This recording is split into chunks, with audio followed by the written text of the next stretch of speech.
Hello all my dear students, एक बार फिर से आपका स्वागत है मेरे यूट्यूब चैनल लिटरेचर वर्ड पर। तो आज की हमारी वीडियो का टॉपिक रहेगा विक्टोरियन एज। जैसा कि आप सभी को पता ही है कि हम आरपीएससी सेकंड ग्रेड के अकॉर्डिंग लिटरेरी पीरियड्स या फिर एजेस को पढ़ रहे थे।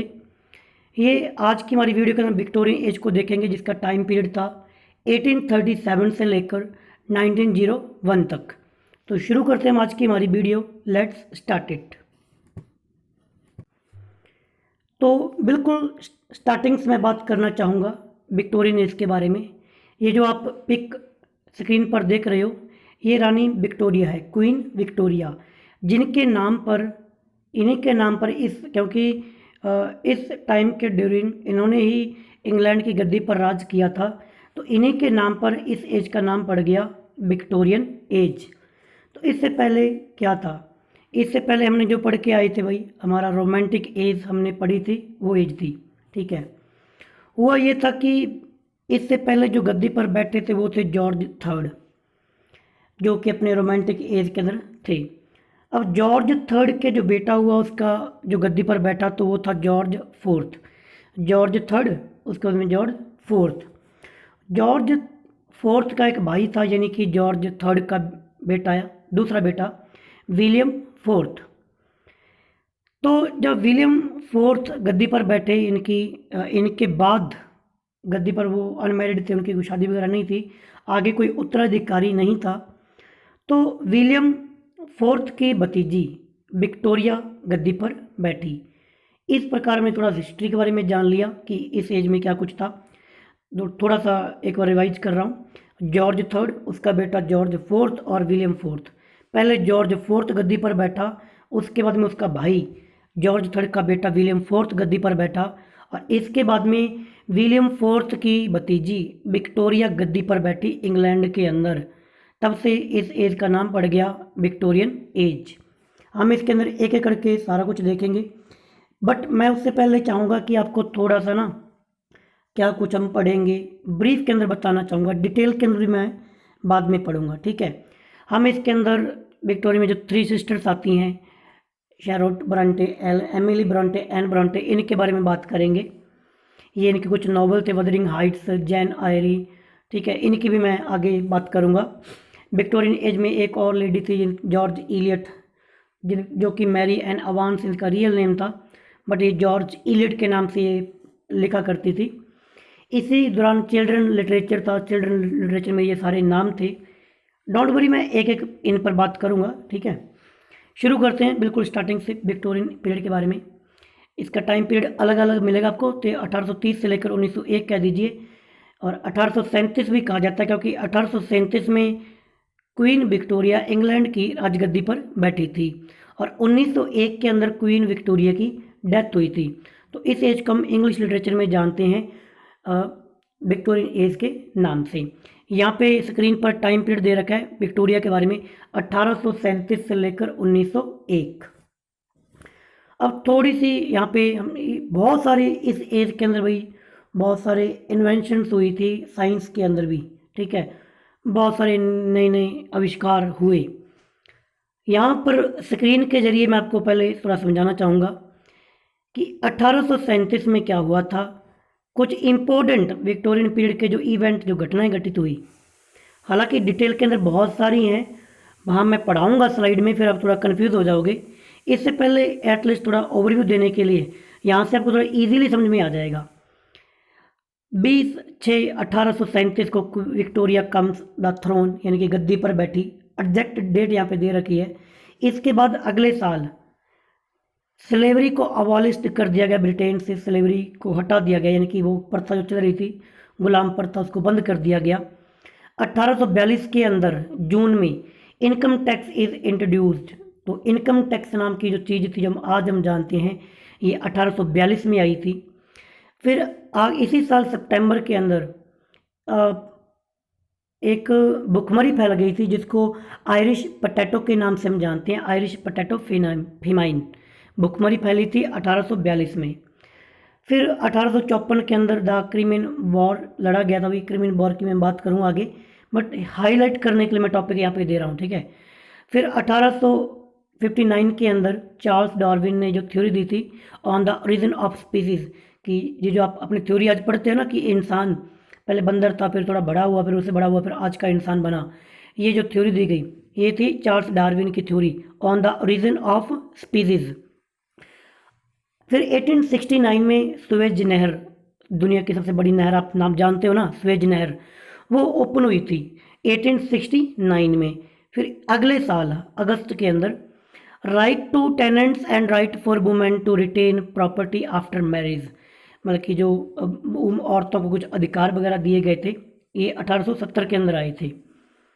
फिर 1880 के अंदर education is made compulsory for children under 10, 10 साल तक के बच्चों के लिए एजुकेशन कंपलसरी कर दी गई।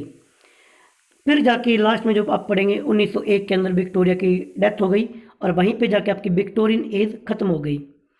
ओवरव्यू देने के लिए आपको मैंने यहाँ पे स्लाइड यूज़ की थी।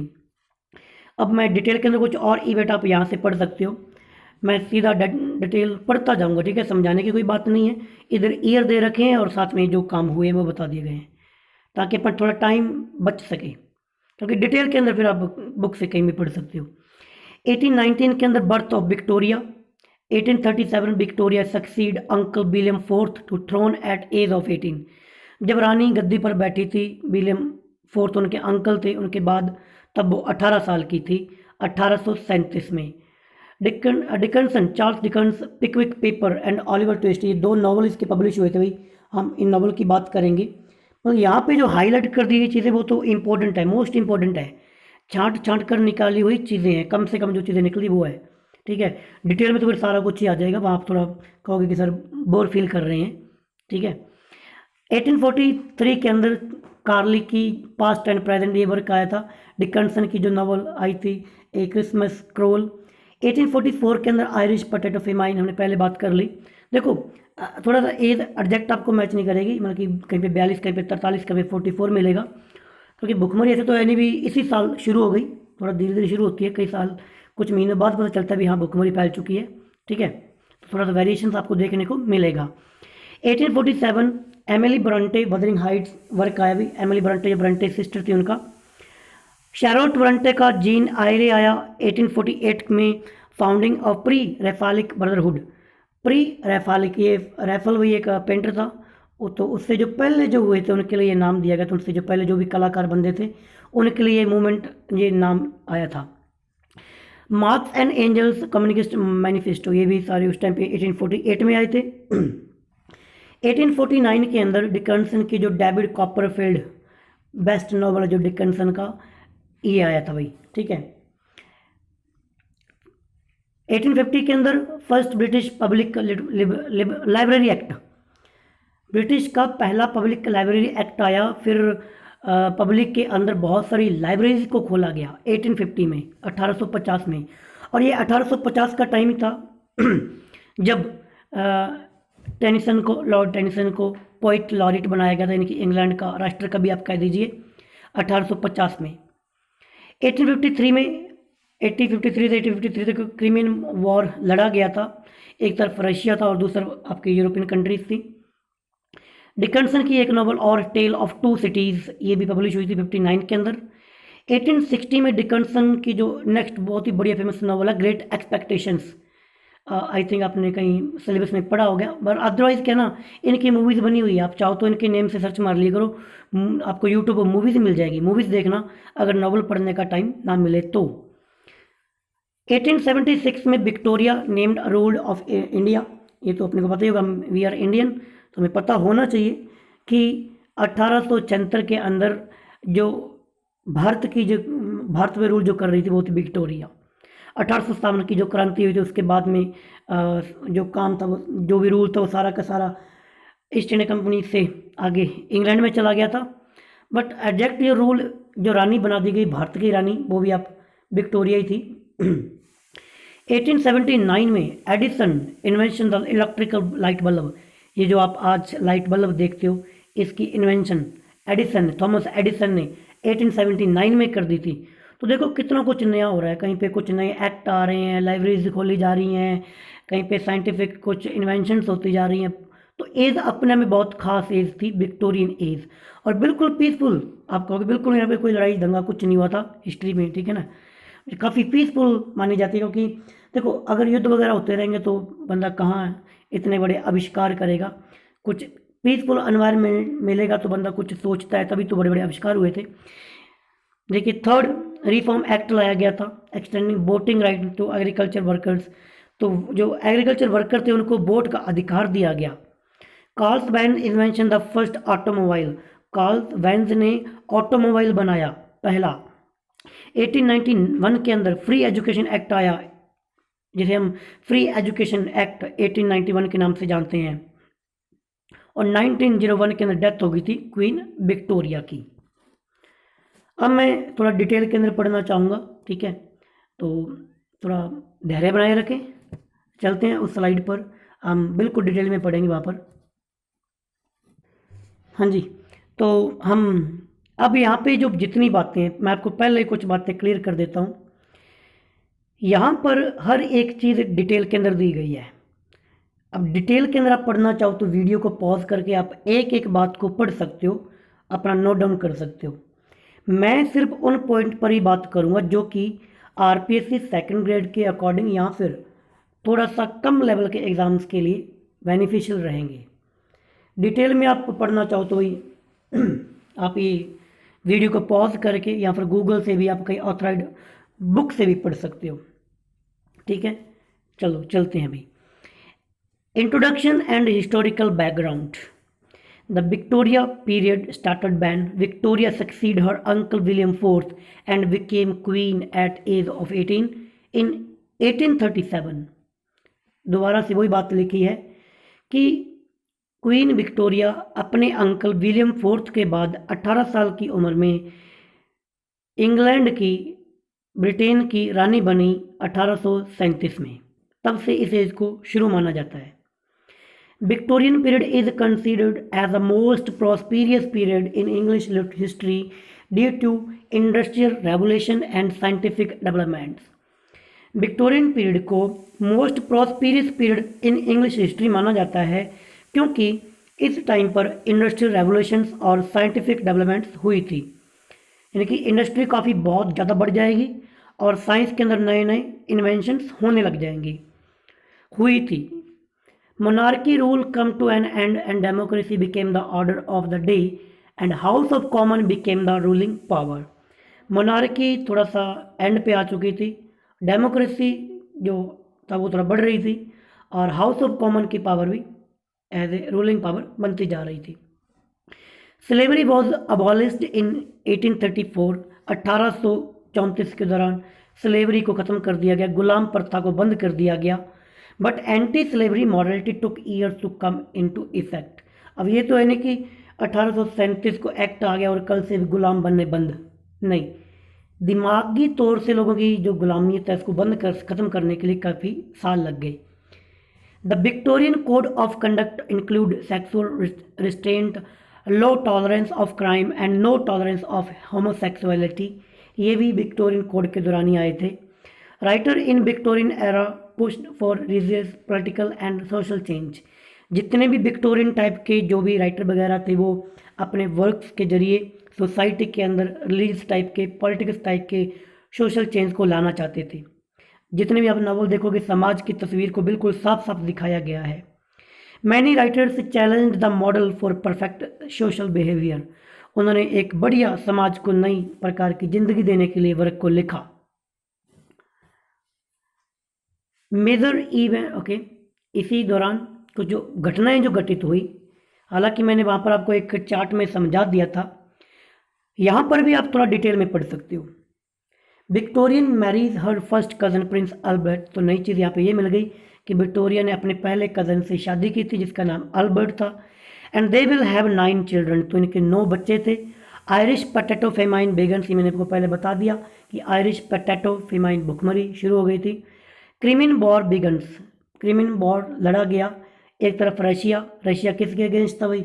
Great Britain, France, Sardinia and Turkey, इन 4 कंट्रीज के एक तरफ, और एक तरफ Russia. Prince Albert dies from typhoid fever at age of 42। 42 की एज में प्रिंस अल्बर्ट की टाइफाइड फीवर के कारण डेथ हो गई। Cafe Royal was founded in London, तो कैफे रॉयल लंदन में फाउंड किया गया।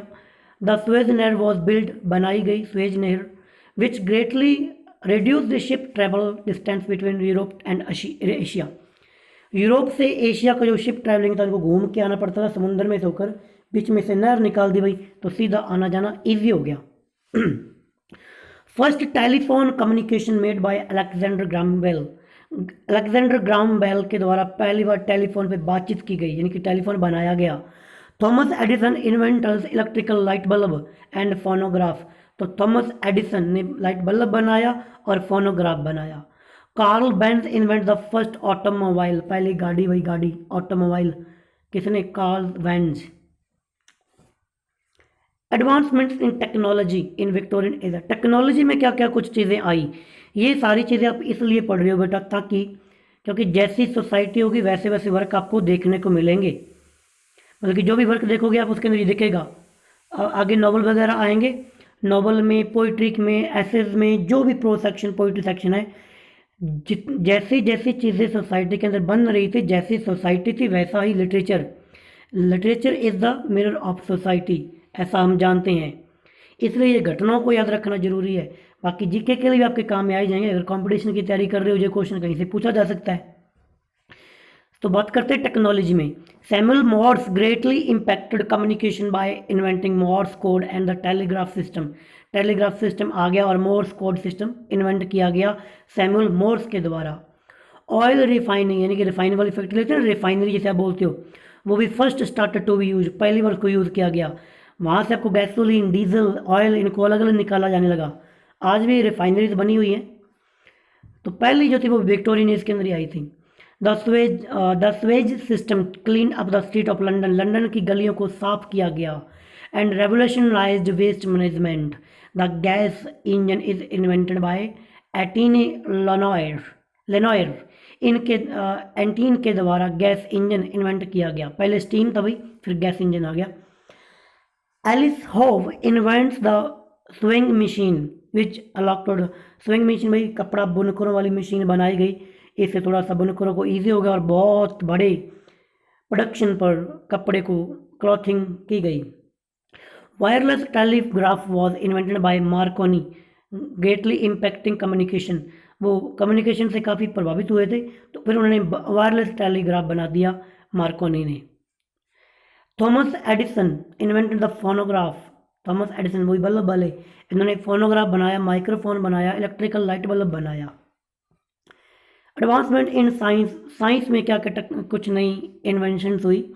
John Snow discovered the cholera spread through water and not the air, पहले ये था कि जो क्लोरा जो बीमारी है वो हवा से फैलती है, बट जॉन स्नो ने ये डिस्कवर कर लिया कि जो क्लोरा है वो पानी से फैलता है, इसलिए फिर पूरा ब्रिटेन का जितना पानी के सोर्स उनको साफ किया गया, उनके मेंटेनिंग का ध्यान रखा जाने लगा। ट्यूबरक्लोसिस, जिसे आप टीबी के नाम से जानते हो, was discovered by Robert Koch, TB की खोज किसने की थी? रॉबर्ट कॉच ने की थी। The cause of malaria was found by Ronald Ross, Ronald Ross ने मलेरिया होने का कॉज क्या उसकी खोज की। जो मच्छर आप जानते हो ना कि कौन से मच्छर से ये फैलता है, वो आप कमेंट बॉक्स में लिख देना। William Roentgen invent the X-ray machine, X-ray machine William Roentgen ने बना दी। लुइस पास्टर ने created the process of pasteurisation किया। तो देखो साइंस में बड़े बड़े आविष्कार हो गए, टेक्नोलॉजी में हो गए, तो साइंस कहीं ना कहीं सोसाइटी भाई डेवलपमेंट पूरी कर रही थी। अब हमारे जो काम की बात, पहले भी काम की थी, ऐसा नहीं कि काम की नहीं थी, वो आप थोड़ा जीके के लिए और आपको थोड़ा बताने के लिए कि किस प्रकार की सोसाइटी थी 1837 से लेकर 1901 के टाइम क्या था, ये आप एसएसटी में हिस्ट्री में पढ़ते हो। हमारे काम की जो मेन जो है वो है literary characteristics of Victorian age, किस प्रकार की लिटरेचर में क्या खास बात थी, इसे हम एज ऑफ प्रोज कहते हैं। एज ऑफ प्रोज कहते हैं तो कारण क्या है? कारण है भाई नॉवल।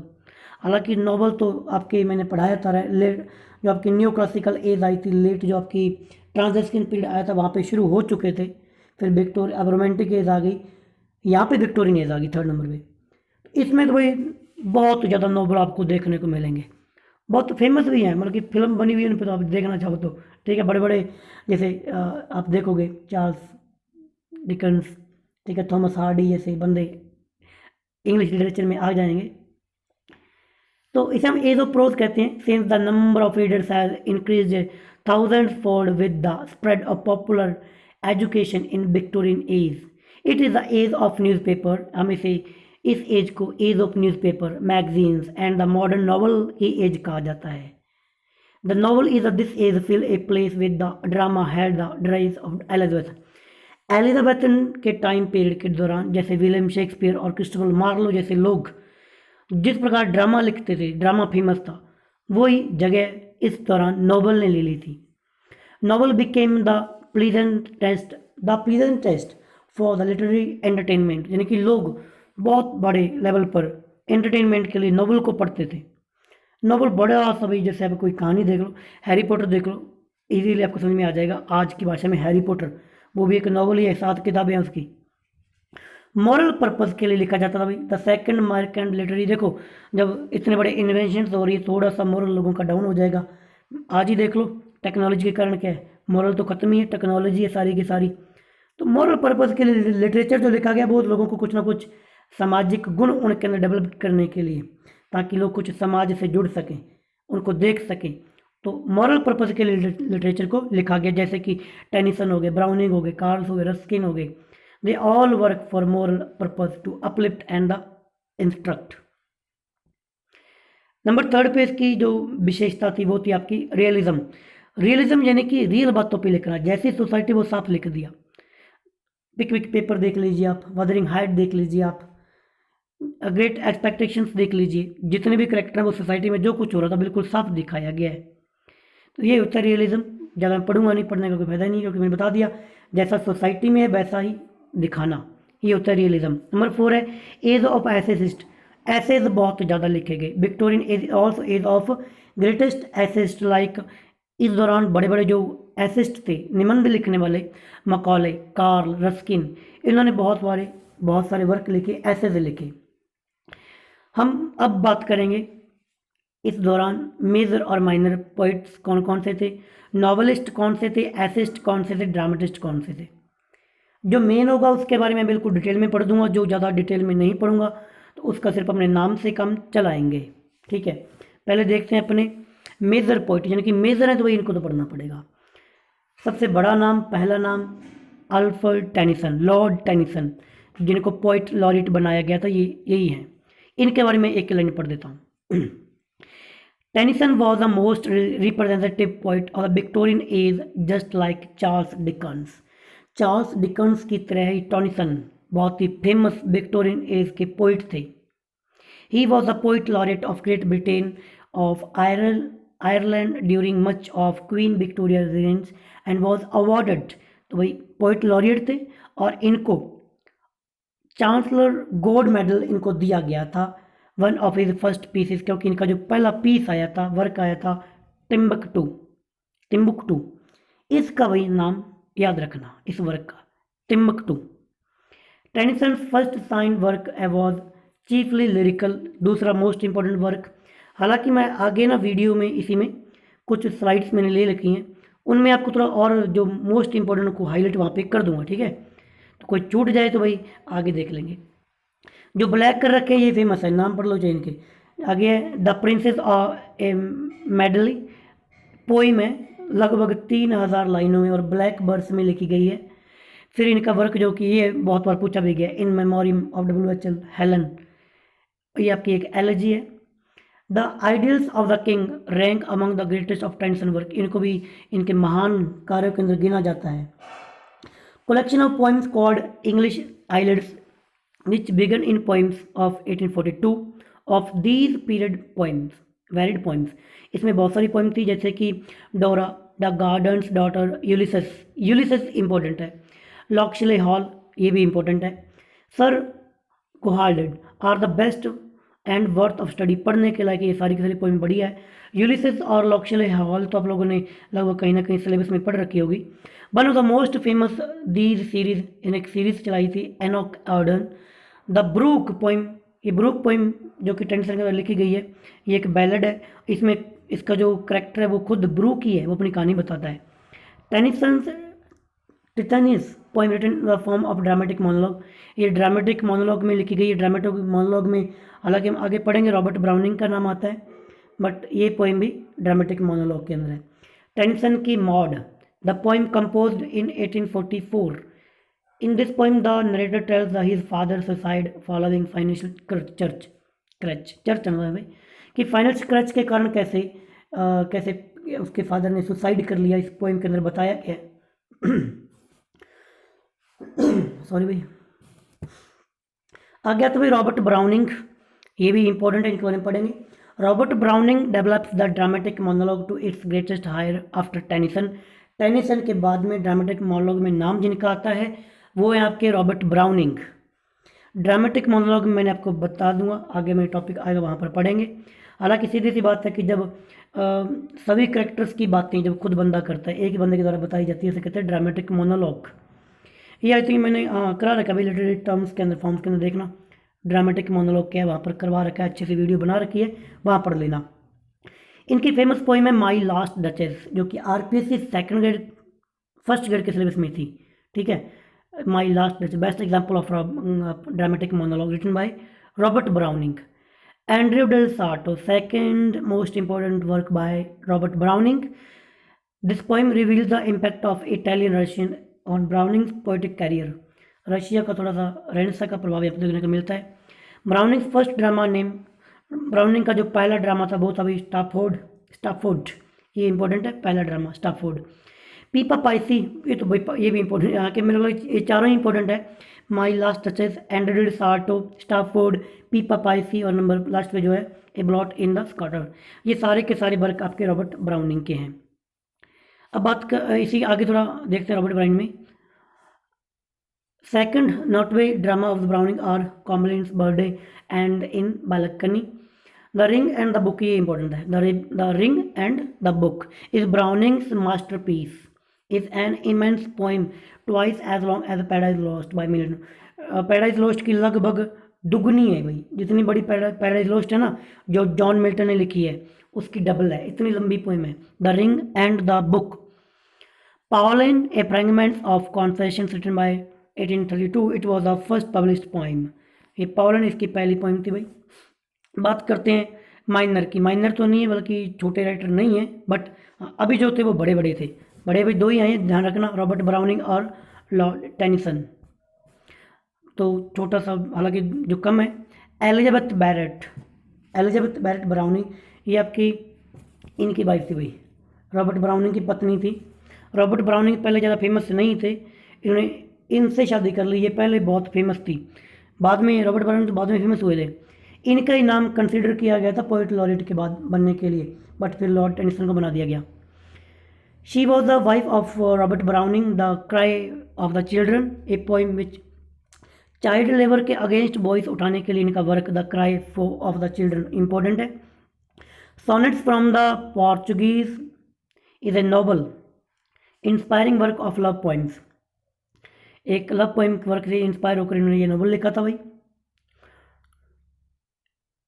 नॉवल नहीं बेटा, ठीक है, ये नॉवल काफ़ी बढ़िया वर्क है, लिखने वाला नॉवल नहीं है, नॉवल सब है वो उसकी बात कर रहा है।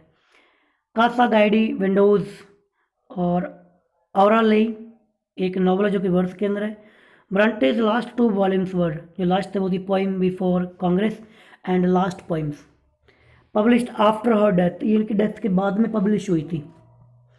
आगे Dante Gabriel Rossetti was a leader of pre Raphaelite movement, जो बात की थी ना प्री रेफाइलेटिक मूवमेंट, उनके ये लीडर थे, इन्होंने चलाया था, इन्होंने एक ठीक है मेन इन्हीं से ही चला था प्री रेफाइलेटिक मूवमेंट। इनके work the blessed damozel, hand and soul, the ballad of sister Helen, the king's tragedy, the house of life, इनके बारे में जो बातें लिखी वो आप वीडियो पॉज करके पढ़ लेना। विलियम मॉरिस, इनके वर्क वही द अर्थली पैराडाइज, जो कि इनका मास्टरपीस माना जाता है। सिगर्ड द बॉल संग, ये एक एपिक फॉर्म ऑफ मॉरिस है भाई, एपिक है।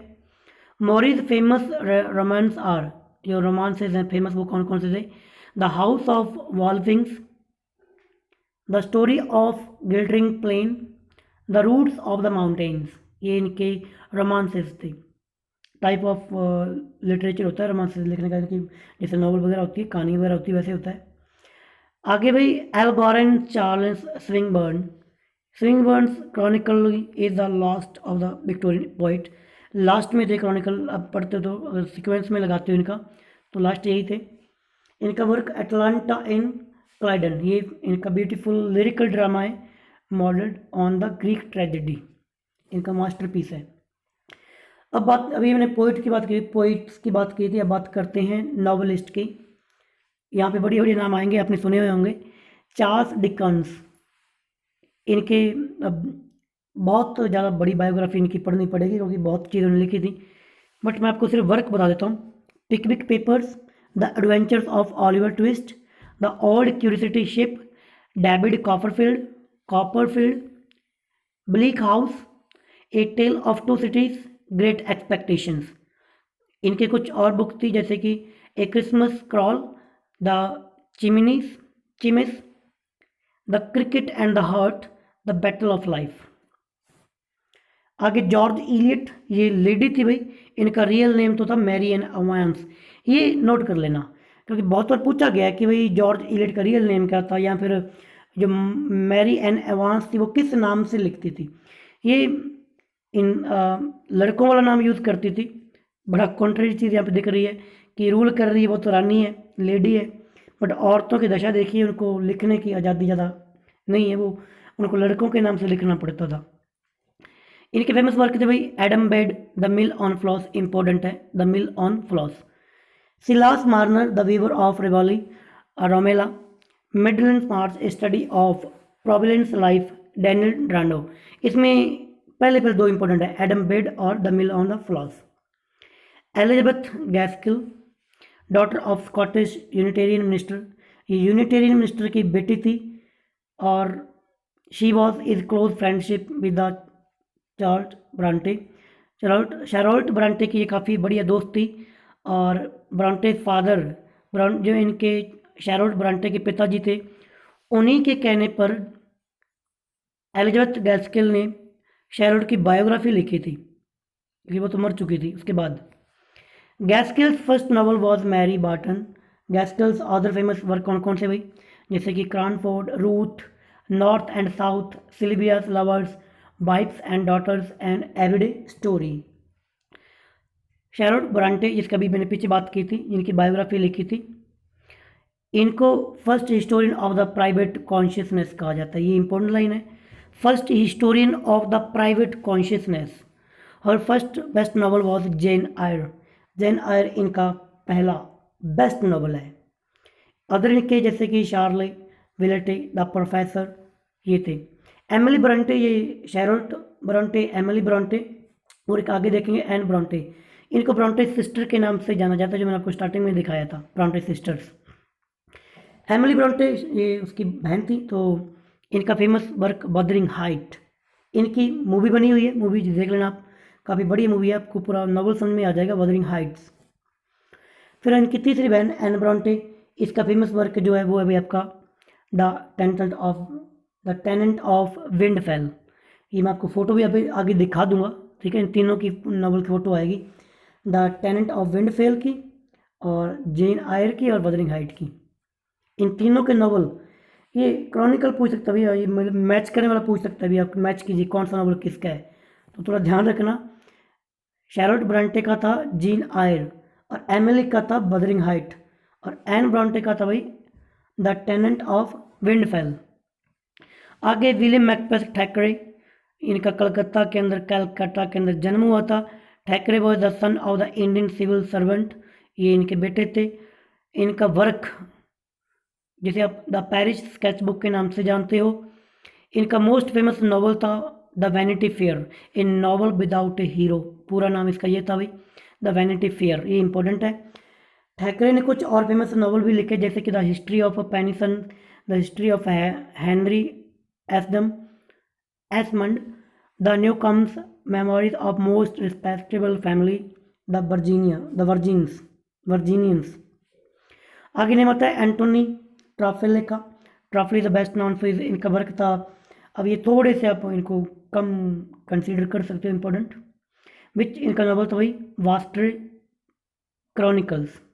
जॉर्ज मेरिडिथ इनके famous work the shaving of Shagpat and Arabian entertainment, the order of Richard Feverel, a history of father and son, the egoist. Benjamin Disraeli Disraeli was a British parliamentarian and prime minister. Prime minister थे भाई, खुद PM थे। इनको हम इनकी trilogy में जानते हैं। उन्होंने ट्रायोलॉजी लिखी थी, इनकी 3 बुक लिखी थी। ट्रायोलॉजी 3 बुक्स या 3 वर्क होते हैं भाई, ये लिंक होते हैं आपस में कहीं ना कहीं, ठीक है। कोई बड़ी सी कहानी होती है, नॉवेल्स होते हैं, तो उनके नाम बता रहा हूँ, नीचे लिखे हुए हैं। Trilogy novels are Coningsby by are the two Coningsby, यहाँ पर इसका और द न्यू जनरेशन, सिबिल और 2 नेशंस, टाउनस्क्रेड और द न्यू क्रैशड कर्सेड। आगे नाम आता है चार्ल्स किंग्सले। ये एक प्रीस्ट थे और यूनिवर्सिटी प्रोफेसर भी थे, हिस्टोरियन थे, नॉवेलिस्ट थे। इनके फेमस वर्क हाइपेथिया और new foes with old face, Westward Ho, Hereward and Wake, last of the English. आगे विल्किन कॉलिन, इनका नॉवल मूनस्टोन। एक और वर्क इनका भाई जो कि कोलैबोरेट था भाई डिकन्सन के साथ, the perils of earth things English, prisoners. Number 30 पे रॉबर्ट लुइस स्टीफन, जिसे आप RL स्टीफन के नाम से जानते हो। इनका फेमस वर्क पोइट्री में था a child's garden of verses. इन्होंने कुछ और ट्रेवलॉग भी लिखे हैं, जैसे कि एन इनलैंड बायोग, travel with the donkey, in the Cevennes and the south sea. इनका बेस्ट नॉवल था भाई ट्रेजर आइसलैंड, ये इंपॉर्टेंट है, ट्रेजर आइसलैंड। ये थर्ड जो बोला ना ट्रेजर आइसलैंड, इसको इंपॉर्टेंट समझ लेना। जॉर्ज नीसिंग, इनका तो वर्क एक ही, New Grub Street is a famous novel. Lewis क्रॉन का ये नॉवलिस्ट थे, मैथमेटिशियन थे, लेक्चरर थे, फोटोग्राफर थे और पोइट थे। Alice adventures in Wonderland most important भाई। मैं तो ये कहूँगा कि आप इसकी मूवी जरूर देखना, आपने कहीं तो नाम सुना ही होगा, एलिस इन वंडरलैंड। जो छोटी सी लड़की होती है, वो खरगोश होते हैं, एक वो चुड़ैल होती है ना, उसकी बहन, वो 2 बहनें होती है, एक चुड़ैल बन जाती है, उसको चुराती है, उसकी गिरफ्त से टाइम ट्रेवल करती है। काफ़ी बढ़िया कार्टूनिस्ट मूवी है, देखना, एलिस वंडरलैंड। ये लिखी थी लेविस कैरोल ने। इसका एक नाम और मिल जाएगा, नीचे लिखा हुआ है ना, through the looking glass is a sequel of Alice in Wonderland, कि इसका नेक्स्ट पार्ट था। ये 2 मूवी मिल जाएंगे आपको, एक पहली और दूसरी, दोनों अलग अलग, इसी का आगे पार्ट बढ़ा के बनाया हुआ है, ठीक है, 2 पार्ट में ये मूवी। नॉवलिस्ट में थॉमस हार्डी, इनको तो कौन नहीं जानता, बड़ी बड़ी मूँछों वाले। He is greatest novelist English poetry. इनके सिर्फ वर्क बताऊंगा, the return of the native, the far from the madding crowd, the mayor of Casterbridge, आपके RPSC फर्स्ट ग्रेड में था। Jude and obscure Tess of the Urbervilles, ये तो भाई सारे इसके इंपॉर्टेंट है। अब बात करते हैं एसेस्ट की। एसेस्ट के अंदर जो नाम आते हैं, थॉमस बेंजामिन मैकॉले, इन्होंने एसेज ऑन मिल्टन लिखा, हिज फर्स्ट इंपॉर्टेंट वर्क, जो कि पढ़ने के लायक है भाई। The best Macaulay's poetical work जो थे वो थे lays of ancient Rome, a collection of ballads. आगे नाम आता है थॉमस कार्लिल का, ये भी Carlyle's most widely read book heroes and hero worship. आगे फ्रेंच रेवोल्यूशन लिखा है इन्होंने, हिस्टोरिकल वर्क है, काफ़ी बढ़िया फ्रेंच रेवोल्यूशन के बारे में इनके बताया गया है। आगे सार्टर रिस्टोर्स, तो ये तो ज़्यादा इंपॉर्टेंट नहीं है। जॉन रस्किन, इनका Sesame and lilies, Ruskin most widely known work है।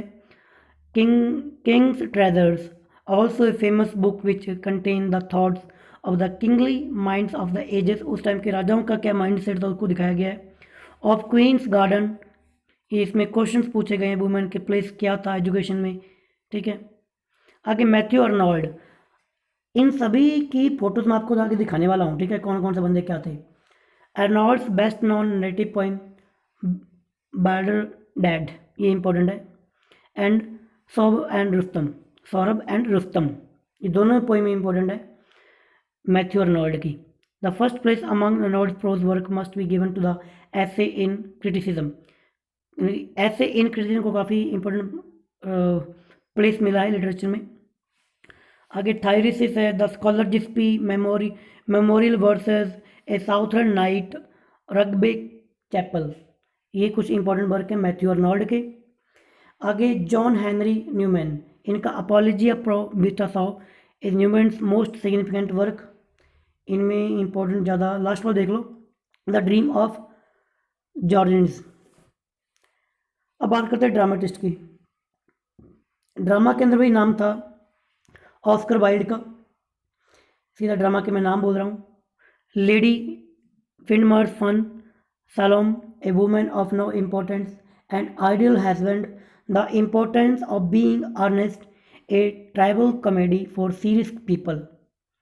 आगे James Synge, his plays are based on the Aram Island of Ireland. His famous plays are Reader to the Sea, The Playboy of Western World. तो ये अपने Victorian age को देखा। अब मैं आगे जो भी पिक्चर की जगह आपको जहाँ पे कुछ चीज़ें दिखाना चाहूँगा, ये आपके रॉबर्ट ब्राउनिंग हैं, इनके साथ एलिजाबेथ ब्राउनिंग, ये दोनों पति पत्नी थे। रॉबर्ट ब्राउनिंग जिनकी लास्ट डचेस लिखने वाले, ठीक है। टॉप 5 नॉवेल्स की मैं बात करूँगा जो बिल्कुल टॉप पे हैं। पहला है ए टेल ऑफ टू सिटीज़, जो कि चार्ल्स डिकन्सन ने लिखा था। नंबर 2 पे चार्ल्स डिकन्स का हार्ड टाइम्स। नंबर 3 पे है टेस ऑफ द अर्मलेस। नंबर 4 पे अभी जॉर्ज इलियट का the mill on floss. George Eliot जो मैरियन अवांस थी, जो जॉर्ज इलियट के नाम से लिखती थी। और नंबर 5 है ऑलिवर ट्विस्ट। ये थे 5 मोस्ट इंपॉर्टेंट नॉवल। आप इनका स्क्रीनशॉट लीजिए, इनकी मूवीज़ देख लीजिए, आप इन सभी पे मूवीज़ बनी हुई हैं, आपकी पूरी कहानी समझ में आ जाएगी। विक्टोरियन एज की हमने बात की थी, थोड़ा आगे चलता हूँ मैं। ये विक्टोरियन एज की जो मतलब कि समराइज़ करूँगा चीज़ों को, ठीक है, क्योंकि अभी जो पढ़ रहे थे उसमें दिमाग कन्फ्यूज़न में आ जाता है कि क्या पढ़ें क्या छोड़ें। वो अगर दिमाग में रहे तो ठीक है, यहाँ से इनको तो कम से कम दिमाग में रखिए।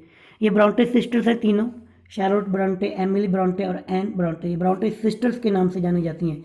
इनका एक एक नॉवल फेमस है, आगे बता रहा हूँ, ये देख लीजिए। जो नीचे नॉवल है इनके, पहला बदरिंग हाइट दे रखा है, फिर आपका जैन आयर दे रखा है, फिर टेनेंट ऑफ विंडफेल हॉल। आपको इनके नेम देख लीजिए किसका कौन सा है, ठीक है, क्योंकि मैंने आपको पीछे बात कर दी थी नॉवल किस किस का है। इन पर भी मूवीज़ बनी हुई है, मूवीज़ देख सकते हो आप। ये आपकी मैरियन अवांस है, जॉर्ज इलियट वदरिंग हाइट्स वाली, जो कि बॉय के नाम से लिखती थी। जिस चिल्ड्रन लिटरेचर पर जिन्होंने वर्क किया, जिन्होंने काम किया था, उनका आप इनके नाम पढ़ लीजिए। लेविस कार्ल, डेनियन मॉल्क कार्ल, ठीक है। ये चिल्ड्रन लिटरेचर आप वीडियो को पॉज करके पढ़ लीजिए। इसमें एक नाम देखना नीचे नीचे, रुडयार्ड किपलिंग, सुना सुना लगेगा आपको। ये वही हैं जिन्होंने जंगल बुक लिखी है, मोगली वाली कहानी देखी होगी, मोगली। और हाँ, रुडयार्ड किपलिंग जोधपुर में आए थे, राजस्थान में, जोधपुर के किले में उन्होंने फ़ोटो देखी थी वहाँ पर, आपके राबसिया की कहानी है। वो खुद ऐसा माना जाता है कि वही आधा शेर और आधा इंसान था। वो राबसिया शेरों के बीच में पला बड़ा था, वहाँ पे फ़ोटो लगी हुई है किले के अंदर। तो रुडयार्ड किपलिंग ने शायद वहीं पे देखा कि ऐसा कोई करैक्टर जो एनिमल्स के बीच में रहता है, इंसान, शायद वहीं से मोटिवेशन को मिला होगा। आपकी जंगल बुक का करैक्टर मोगली, जानते हो ना मोगली को, इनका नाम जरूर याद रखना। विक्टोरियन एज की हमने बात की थी भाई, बातें ये सारी मैंने आपको बातें बता दी, आप इनको अब समराइज़ कर सकते हो। नोटेबल विक्टोरियन पोइट, अब बिल्कुल जो आपको कम से कम एटलीस्ट पता होना चाहिए, Alfred Tennyson, Matthew Arnold, G M. Hopkin, Robert Browning, Elizabeth Barrett Browning. ये एक एक के बारे में थोड़ा सा मैं समराइज़ करते हुए पढ़ूंगा, ठीक है ना, ज़्यादा टाइम नहीं। अल्फ्रेड टेनिसन जिनका जन्म हुआ था 1809 के अंदर, डेथ हुई थी 1892 में। Most eminent and Victorian poets, poems demonstrates conservations, optimistic and self assurance. Poetry collections, poem जो कि है जैसे कि चीफली लिरिक जो कि 1830 में आई थी, और the ideal of the king. आगे मैथ्यू अर्नोल्ड 1822 से लेकर 1880 तक इनका टाइम स्पेन था, यानी कि जिंदा रहे थे। इनकी पोइट्री कलेक्शन में the strayed revellers, other poems, Empedocles and the Etna and the other poems. Literary criticism में essays on criticism, on the translating Homer, literature and dogma. Matthew Arnold की पिक साथ में दी हुई, देख लेना। आगे gym Hopkin, इनका पूरा नाम था ग्राल्ड मेल हॉपकिन। बर्थ हुआ था 1844 एंड डेथ हुई थी 1889। ये रिलीजियस पोइम ये लिखते थे। Their musical pattern are often elaborate, इनका म्यूजिकल पैटर्न काफ़ी बढ़िया था। गॉड्स गार्डर्ड ग्राडर, the windhover to the Christ of Lord, the habit of perfection, back to beauty's giver. Robert Browning, जन्म हुआ था 1812 के अंदर और death 1889। A series of poems and dramas entitled, उन्होंने लिखा था बेल्स एंड पोमरग्रांट्स 1841 से लेकर 1843। Notable for short dramatic monologue, इनको जाना जाता है भाई ड्रामेटिक के कारण, dramatic monologue in which character reveals themselves in the formal of hand remarks. Collection of dramatic monologues, the ring and the book, ये इंपॉर्टेंट है 1869 में। एलिजाबेथ बैरेट ब्राउनिंग, जन्म 1806 में, डेथ 1861 में। इनके पोइम्स वॉल्यूम पोइम लिखा था और सोनेट फ्रॉम द पोर्चुगीज। इनका वर्स एक नॉवल भी था और ले। ये जो अब जो है ना, ये इनको तो भाई दिमाग में रखना, इनमें से क्वेश्चन आ जाएगा। नोटेबल विक्टोरियन नॉवलिस्ट कौन कौन से थे? Charles Dickens, William Makepeace थैकरे, George Eliot, Robert Louis, जिसे आप R.L. स्टीवसन के नाम से जानते हो, शैरलोट ब्रॉन्टे, विकनी कॉलिंस, थॉमस हार्डी। बात करते हैं चार्ल्स डिकन्सन की। जन्म 1812 में, डेथ 1870 के अंदर। One of the greatest Victorian novelist. इनके भाई 15 नॉवल इन्होंने लिखे थे, जैसे कि Pickwick paper, Oliver Twist, Nicholas Nickleby, David Copperfield, great expectations और ब्लीक हाउस। आगे विलियम मैकबेथ थैकरे, जो कि क्रिटिसिज्म में काफ़ी इनको नाम मिला। इनके वर्क नॉवल थे vanity fair, the book on snob, the new comers, Henry Esmond, the Virginians. आगे तो जॉर्ज इलियट, जो कि इनका रियल नेम था मैरी एन अवांस। इनके work middle March, the mill on the floss, important है मिल ऑन द फ्लॉस, मैंने आपको पहले वदरिंग हाइट बता दिया, सॉरी उसके लिए। The mill on the Floss, Silas Marner, Felix Holt, Daniel Deronda. Robert Louis Stevenson, जन्म 1850 में और डेथ 1894 में। नॉवलिस्ट थे, पोइट थे, एसेस्ट थे। इनके वर्क भी ट्रेजर आइसलैंड इंपॉर्टेंट है, और the strange case of doctor Jekyll and mister Hyde, the black arrow और किडनैप्ड, ये इनके इंपॉर्टेंट नॉवल हैं। शैरलोट ब्रॉन्टे और एमिली ब्रॉन्टे दोनों का साथ में दे दिया, क्योंकि बहनें थी, एक और बहन आएगी इनकी। जन्म 1816 से लेकर 1864, फिर दूसरी का भाई 1818 से लेकर 1848। नॉवेल्स ब्रॉन्टे के जो थे वो शैरलोट ब्रॉन्टे के, जेन आयरे, शार्ले बिलेटे प्रोफेसर, और एमिली ब्रॉन्टे का वदरिंग हाइट। एमिली, ये पक्का ही पूछेंगे भाई इनसे, मेरे को लग रहा है कि कौन सा नॉवल किसने लिखा है। और विल की कॉलिंस, इनके नॉवल भाई Antonia, Basil, hide and seek, the women in white, the moonstone. Mysterious novel इन्होंने लिखा था भाई, जैसे कि द टाइप ऑफ फिक्शन, इन्होंने लिखना शुरू किया था। मिस्ट्री इनकी रहस्यवादी, a type of fiction in which a mysterious secret fact revealed by the detective or some other character, जासूसी वाले, रहस्यवादी। थॉमस हार्डी, ये मैंने कहा था ना बड़ी बड़ी मूंछों वाले। इन्होंने एक वैक्सिस नाम की जगह पर अपने नॉवल को ये सेट करते थे, Wessex poems and the other verses, moments of vision, और नेचुरलिस्ट के नॉवल थे जैसे कि Jude and obscure, the mayor of Casterbridge, most important है, Tess of the d'Urbervilles, important है। ऑस्कर वाइल्ड, प्रो सेक्शन में the happy prince and other tales, the picture of Dorian Gray, ये novel था। Comedies के अंदर Lady Windermere's fan, an ideal husband, the importance of being Ernest, ये आपके Oscar Wilde.